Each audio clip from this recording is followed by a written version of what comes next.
Kanye did not drop Vultures 2, so I'm dropping instead. I've talked about him more than enough, so why don't I let you know how I feel about each of his albums? I'll only be doing this for his solo albums for the sake of simplicity, even though I love Kids See Ghosts and Watch the Throne a lot. I also really tried to be as objective as possible. My favorite album from Kanye can change by month or by week, simply based on vibes. And guess what? I know even when I make this video, my mind is going to change again. So with all that being said, let's get to it.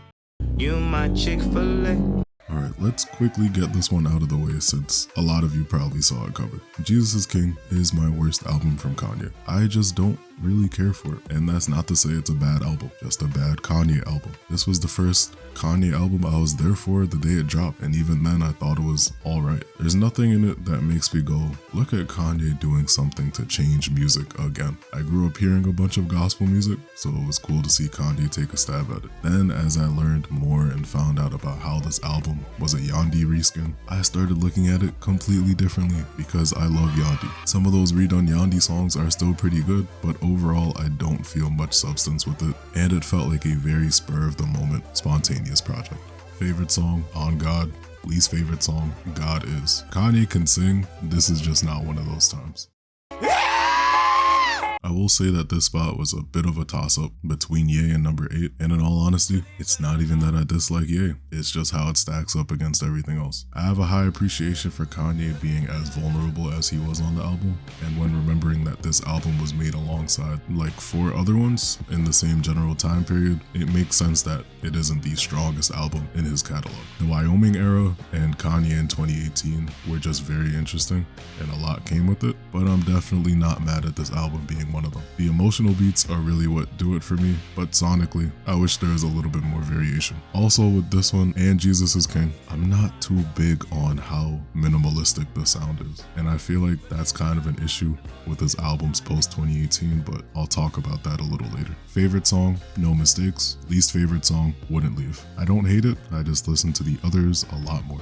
Hurry up with my damn croissants. If you asked me about this album 2 years ago, I would have called it Kanye's worst in a heartbeat. I used to hate Yeezus a lot. Realistically speaking, I listened to it in full for the first time maybe a year or 2 ago, and this album is like the manifestation of his ego, and it's part of the reason why I've come to appreciate it as much as I do. It's his F you, I'm Kanye West and I can do what I want album, and I love it. The production on it scratches a certain part of my brain so well that everything on it just works. This album puts itself out there and isn't afraid to challenge sound. And I'm honestly one to appreciate something a lot purely for trying to be different than trying to stick to the mold and being bad or super generic. It's only so low on the list because I just love these other albums so much more, and they personally mean more to me. And while I do compliment it for being different, it's still pretty out there, and I don't revisit it as much as the others. How Macklemore won against this and the others in the category that year still baffles me. Favorite song, Guilt Trip. Least favorite song, Bound To. Now imagine, I would get eviscerated. It's probably Send It Up, I don't know. More or less, almost everything from this point on is interchangeable, and it really just depends on my mood or life in general. This album is so slept on. As soon as it gets cold out, I put it on repeat constantly. It is just the heartbreak album to me. Being the album to follow the death of his mother and the falling out of his relationship with his fiance at the time, the vulnerability was at an all-time high. Kanye managed to convey all the pain he was going through in such a beautiful way, and very indirectly ushered in a new wave of rap, inspiring artists from Drake to Juice WRLD. There are times where 808s is my favorite album from him, but really trying to be objective, the others do edge out this one pretty considerably. This era just fascinates me, and the overall aesthetic is something that resonates with me a lot. All in all, I just love this album a lot, wish it was more appreciated, and somewhere deep down, there's an argument in me that proves that this is Kanye's best album, very low-key. I'll spare y'all today though. Favorite song, Streetlights. Least favorite, See You in My Nightmares. This placement hurt a little. Donda dropped at such an important time in my life, and this was the first album rollout I was really there for. and although it was chaotic, it was generational. My main issue with this album is how long it is. 27 songs with an hour and 48-minute runtime, and the deluxe brings that up to 32 songs in a bit over 2 hours. After not dropping anything in 2 years, I mean, yeah, bring on all the songs that you can, but after the fact, doing a re-listen feels like quite a task. Kanye was able to take those Christian notes from Jesus is King and combine them with hip-hop like he slightly did with The Life of Pablo, but this execution wasn't as clean to me. If this album maybe got cut down to the 10 or 12 best tracks, I'd be happier with it. It feels like there are some songs that he really cared about and truly put his heart into, like Jail or Come to Life, and then there are the ones like Junior or Remote Control that he seemed like he just wanted to have more fun with. I like the concept of the part 2s, but maybe he could have done without them. Jail Part 2 kills me especially because I don't know who let the baby start singing in the studio. And even though they were a major reason as to why this album's rollout was as iconic as it was, the listening parties kinda hurt this album if you were really tapped in. I liked how some of the songs were sounding a lot more than some of their final versions. And I'll be the one to say it, Yandhi Hurricane washes Donda's 10 times over. I'm sorry. Donda is great and nearly cracks top 5, but it's not quite there. Favorite song? I'm not gonna lie, there's a few. If I really had to choose, maybe Jail. Damn, Come to Life is good too. And 24. And Keep My Spirit Alive. You know what? I can't choose just one. Least favorite though? Tell the Vision, for obvious reasons. I don't know why this song was split in half across 2 albums. Rest in peace, Pop Smoke. And you know what? Throw Donda in there too. I loved Kanye and Pusha T's verses on that song. How could you take those off? Get down, girl, go ahead, get down. This is gonna be controversial. Hear me out. The Dropout Bear trilogy has some of my favorite music in all of existence. But in all honesty, Late Registration is just the one that I revisit the least. Don't get me wrong, I'm still in love with it. I think in a lot of ways it improves upon some of what you could find in College Dropout, but at the same time, I still prefer some aspects of that first album. And this album has some bangers on it. A sophomore slump simply did not exist for Kanye. If I re-listen to this album, it could probably jump up, but the other 4 are pretty stuck for me. There are a few songs that don't do it for me on the back half, but it doesn't mean they're outright bad. And the last verse on Gone will eternally be goated. At the end of the day, Late Registration's placement really comes down to personal preference. Favorite song? There was a good period of time where I was listening to Addiction like 10 times a day, so I'm gonna go with that one. Very underrated track. Least favorite song? I'll say Bring Me Down. I don't really listen to it. Thank you, dear viewer, for watching. I appreciate you.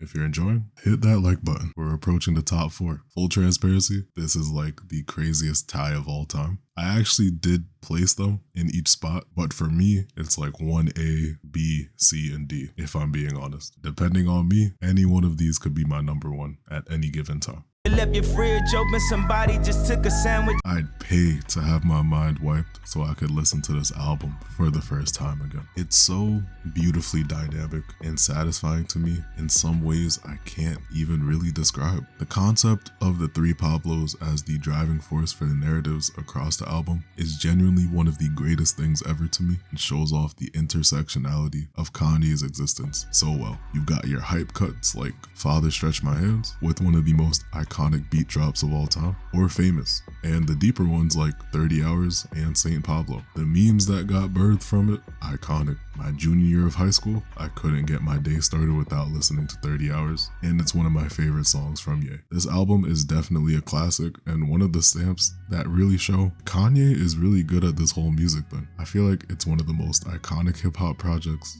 the one in Kanye's discography that encapsulates all of its predecessors the best and showcases the madness that is Kanye West. Bars. Favorite song? Low-key all of them. Least favorite song? Low Lights, because I kind of wish it was a whole song, but I guess that's what you have highlights for, so yeah. Remember him from Black Street, he was black as the street was. This album is like the sound of success to me. You just listen to it and feel like you've made it, like you've done something amazing in your life. I've never felt anything other than happiness bumping this one. Graduation is top tier Kanye. It's the album everyone pointed to when trying to dismiss him saying he loves Hitler. It's a masterful piece of music that was able to beat out 50 Cent's album Curtis when he was one of the most prominent figures in hip hop at the time. If you wanted to show someone the best of Kanye, this may just be the best album you could do it with. The lyricism, the production, the all-around vibe, just hits. And this album is literally just hit after hit, something that will always impress me. Favorite song? I Wonder, by far. Probably my top 5 Kanye of all time. Least favorite song? Barry Bonds. Drunken Hot Girls isn't as bad as people make it seem, I feel. Got a light-skinned friend, look like Michael Jackson. It's the one that got it all started, the first album on vinyl that I got as a gift. This album is ridiculous for a debut, and the storytelling itself is amazing. Listening to it, I felt like I was just walking through everything with Kanye. I felt like I was posted up, folding clothes in the Gap, hating the same manager as him in Spaceship, or at the function he's describing in Family Business. I just get transported when I listen to it. He had so many doubters trying to box him in as a producer. He was just like, nah, I'ma do my own thing. I even enjoyed the skits on this one because once again, it just felt like I was transported to a whole new place. I almost dropped out. Nah, but it's simply a beautiful album. Favorite song? Last Call, man. You know how I feel about that song. 12 minutes of straight yapping, but done and executed perfectly. Least favorite song? Does I'll Fly Away count as a song or a skit? Because I kind of see it as like a skit or a little interlude. I was trying not to include them in these least favorite song segments. So I'm gonna say I'll Fly Away and hope I get away with it. After some very intense deliberation and internal conflict, I believe that My Beautiful Dark Twisted Fantasy is Kanye's best album. This is the album I'll never get tired of, the one I turn on when I simply want to lock in, the one that inspires me and generally makes me want to go harder in life. Looking at the real life circumstances behind this album, it's already impressive off that alone. Hopped up on stage, interrupted a young, up-and-coming Taylor Swift, gets blackballed by the industry, and exiles himself. And the backlash really did take a toll on him. Once again, Kanye was an underdog being written off by the industry. He even started looking into fashion too. But instead of completely bowing out and hanging everything up, my brother just locked in, found himself in a studio in Hawaii, and went to work. All of the Lights is probably one of the first Kanye songs I ever heard because I have the earliest memories of hearing it on the radio in the car of my parents when I was a kid. Back then, I was in love with it. And even now, when I hear it, it's like I'm listening to it for the very first time again. It's magical. This is low-key one of the best 13-track runs ever. Yes, that's the whole album. You heard me. Jay-Z listing off the names of different monsters on Monster. Sasquatch, Godzilla, King Kong, Loch Ness, Goblin, Ghoul, a zombie with no conscience. Fire. Rick Ross delivers one of the best features ever. Runaway, simply a masterpiece. Blame Game can have you crying, and Hell of a Life can make you want to run through a brick wall. It's beautiful. There are aspects from all the other albums that create this one, and all I can say is it's amazing. Favorite song? All of them. Least favorite? Not possible. Even You Who Will Survive in America. Even you. And that is my official ranking of every Kanye album. I know I'm gonna hear it in the comments from somebody, but hey, it's my opinion and you all have yours. So don't forget that. I usually end these videos with a little status update, I guess you could say, on how I feel about Kanye. I've been sitting with this video for a little bit now. It's been like just over 2 months since Vultures dropped. As I said, Vultures 2 didn't drop, and that was like a couple days before it was supposed to. Kanye's gone like completely off the grid. All his listening parties got canceled, whatever. There comes a time in everyone's life where you gotta admit that your goat is washed. And unfortunately, I think I've come to that realization. I found this interview. I was just chilling and I listened to it the other day. And there was something Kanye said in it that I just want you guys to hear. If I'm getting sued by a gangster or something like that, what you gonna do? Go over my mama's house? I don't have no mother. You gonna go to my girlfriend? I don't have a girlfriend. I don't have a daughter. I don't have, it's nothing. What are you gonna do? Cancel everything I ever had? What are you gonna take? What more can you take away from me? And that's what I'm saying about any media, any person that. And I think without, releasing all the fear and all the what if this happens, I wouldn't have been able to make the Runaway film. And that is exactly what's going on with Kanye at this point in time, I think. I was watching his interview with Big Boy, and it was a good watch. It was interesting. I think one of the most intriguing things about it was just him talking about his faith at the moment and how he kind of feels like he's by himself. And I just thought that was really interesting. And it kind of makes sense based on like this massive shift from like Donda to now. But aside from that point, back to that clip from the interview I was talking about, it completely explains why he's moving the way he is. He feels like he has nothing to lose. And understandably, that is kind of true because he was canceled and came back from it. Vultures was huge when it first came out and he did it all by himself. But as time has gone on, that album has just aged worse for me. I only go back to like 2 or 3 songs, I'll be honest with you. It's okay. My goat's washed, bro. But this is my finale for like this Kanye arc. I don't see myself making any videos about him anytime soon. So I'm gonna call this a trilogy. I hope you guys enjoyed the ride. He's still my favorite artist, but right now, I just hope he does better, but it's not looking like it. As always, take care of yourselves and have a good one. You be in Miami with your family, those your brothers, ayy. When we split apart, there's the love between our mothers, ayy. No, we ain't together, but whatever, I still fuck with you. Used to get the numbers, selling flights to get them dirty blues.